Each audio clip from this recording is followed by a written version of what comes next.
So Shaq went on his podcast, and they were talking about the Pistons. And I forgot the dude's name. He does stuff for, I think maybe Bleacher Report at one point. He is the co-host of Shaq's podcast, and he mentioned just how good the Pistons have been so far. And Shaq, he was like, I'm not really impressed with the Pistons. First, he said it doesn't matter because they was 4 games under 500. Which was false. Yes. They actually were 6 games above 500 at the time. And then he said it doesn't. He still pretty much was buckled down. It was like he doesn't care. He was changing the goalpost. Yeah, move the goalpost. Yeah. That's what was said. And he was like, well, if they don't have, I think, over 40 wins, why are we even talking about them? If they're not, if they didn't win a championship, why are we talking? We shouldn't even be talking about them. I'm like, what? Then we should only be talking about the Celtics then, if that's the case. Anywho, fast forward to TNT. They talk about the Pistons again after the game, and he thought that Chauncey Billups was the coach of the Pistons. Like, what? He was a former player for the Pistons, but he's been the coach of the Portland Trailblazers for years now. Dame was still on the Trailblazers when Chauncey Billups was the coach of the Trailblazers. That's how long it's been.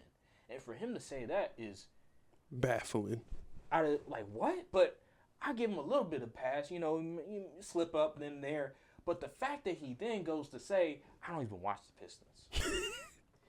And that's your job is just outrageous. It's egregious for a former NBA great that's getting paid so much money. By the way, did you know that TNT is paying him $15 million per year? $15 million per year. He doesn't watch the sport.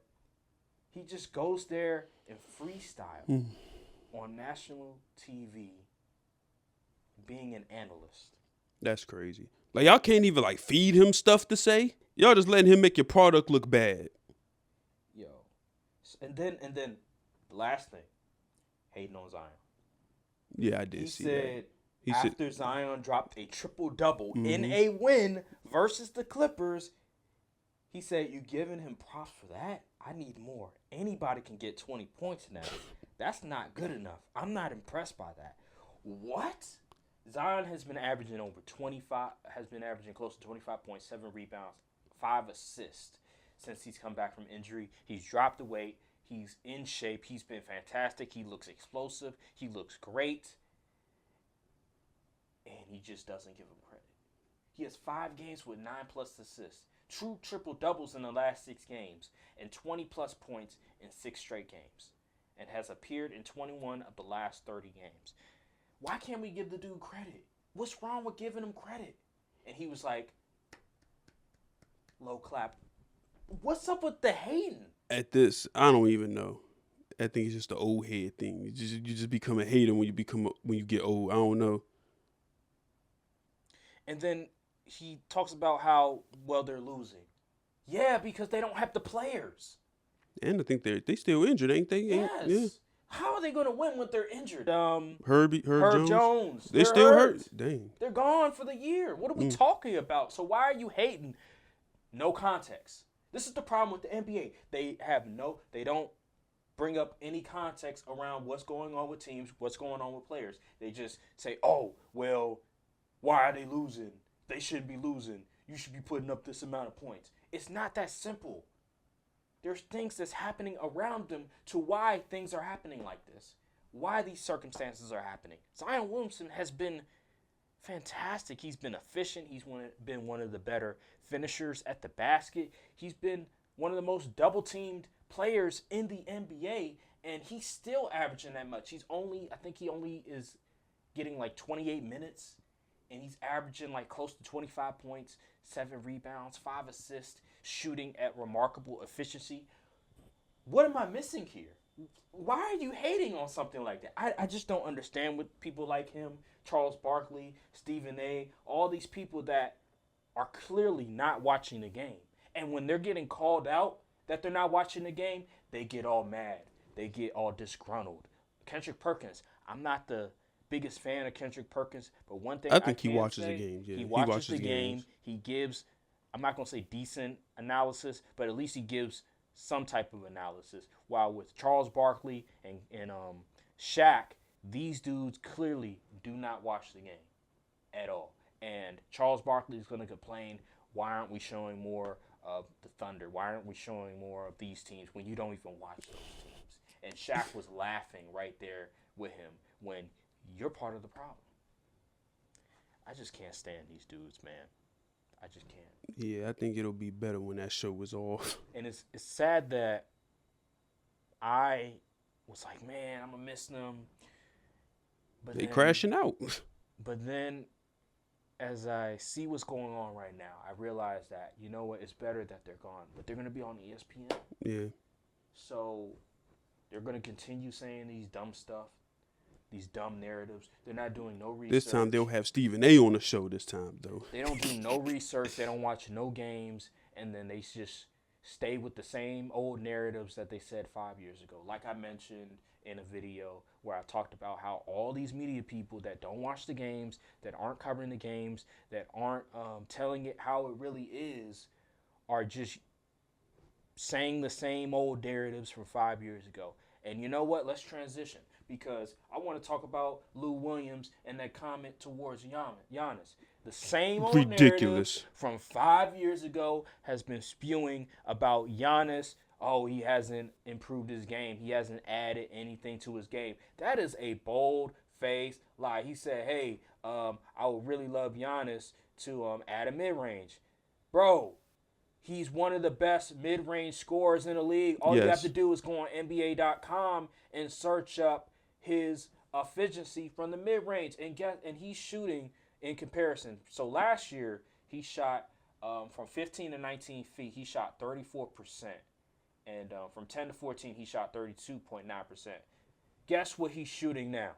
From 15 to 19 feet, he's shooting 47.3%. From 10 to 14 feet, he's shooting 47.8%. So what are we talking about? He's clearly added the mid-range to his game. Yep. That is a significant jump in 1 year. And he's still averaging 30. Yep. He's still averaging over 10 rebounds. He's still a great defender. And yet, we still want to just keep kicking him and stuff, digging on him, taking shots at him, and using old narratives from 5 years ago. No, he is not just run and dunk guy. That's just not who he is. And he's improved when it comes to passing out of double teams, playmaking. Why do we not talk about these things? Why do we always spew the same old narratives? These former players are not good at talking the game of basketball. Just because you played the game doesn't mean you're good at talking about it, because you're not watching the games every single night and getting paid millions by these companies to talk about the game. They're stealing money. Stealing it. What is your thoughts on that comment? As one of the top Giannis fans in the league, absolutely ridiculous. I said, man, why do we keep putting mics in front of these former players, expecting them to really know what they talking about? Did you see what Brandon Jennings said about Drew Holiday? What did he say? Oh, he said Drew Holiday has never been better than Brandon Jennings. You and Drew Holiday damn near the same age. He's still in the league. And guess what? Drew Holiday has made all-star teams. All defensive teams. Brandon Jennings never made that. Brandon Jennings, his career highlight is that one time he dropped 50 points. Right. That's what Brandon Jennings will be remembered for in his career. Mm-hmm. Drew Holiday is a multi-time All-Star, NBA champion, should have been Defensive Player of the Year. That's a different story. Like, come on, man. We got to stop the foolishness. First it was the old heads hating. Now we got the dudes who we literally saw play not too long ago hating. Like, come on, we got to cut it out. Yeah. No, you're right. It's a bad trajectory. Draymond, Charles Barkley, Shaq, all these dudes, they want to say, oh, you don't know the game, you never played it. But when you talk about the game, we could clearly see that you're not watching it. And you know what's funny about that? You don't know the game. Y'all not even giving real analysis. Y'all are just saying the same stuff the people on TV be saying. And Twitter. And by the way, Stephen A., I remember weeks ago talked about how these players they're mad at the media, the old media, but you're confusing it with people on Twitter. No. And by the way, Legend of Winnings, he talked about this on his podcast where these media people, these old media people, they get a lot of their topics from Twitter. Yes, they do. So how hypocritical can you be? The fact that you are trying to separate yourself from people on Twitter when you get most of your topics from Twitter. The Bronny James stuff is from Twitter. That is all from Twitter. And they said, you know what? You know what we need to do?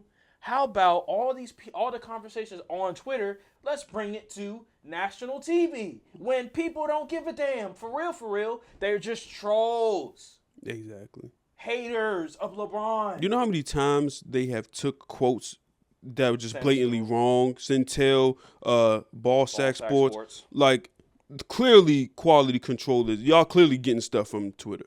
Because y'all are falling for fake quotes and misinformation. Right. You can't absolve the blame. Media, former players are all the same.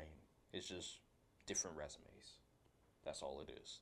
They use the same old talking points, same old narratives. They don't watch the games. Like, it's not even real journalism at this point. We see the bullshit, and I love it. I love that people are calling them out because 10 years ago, this was not the case. People were not calling these journalists, I wouldn't even call them journalists, these just media personalities.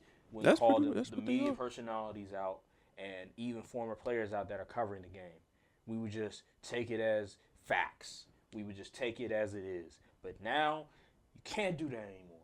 People are fact-checking. We have analytics. We have all these different sites that have advanced analytics that have been keeping score of these player stats, have been keeping score of everything that these players are doing. You cannot spin the narrative. You cannot lie on TV anymore. You cannot put out disinformation, misinformation about players anymore because we're watching, we're seeing it more times than not. We see more games on nationally televised TV than ever before. You cannot lie anymore. This is not the 90s. This is not the 80s where some games you just can't find. The national media, in my opinion, they no longer control the narrative. We have League Pass. We have ESPN. We have streaming services. We can find the games now. Illegal streaming. We can find the games. We can find film. We can go on YouTube and watch games. YouTube, they have highlights. We have everything. You cannot There's lie people that anymore. break down the games on YouTube. This is not the 80s and 90s where some games you just cannot find and you have to go off of what a reporter is reporting. That is not happening no more. You cannot get away with it anymore. I see the 90s films. I see the 80s films. I see how players were cones on defense. I see how players were just standing around and you couldn't even play zone defense because it was illegal at one point. We see it. You cannot lie anymore. I love it. I love what's happening right now. Just let me be me.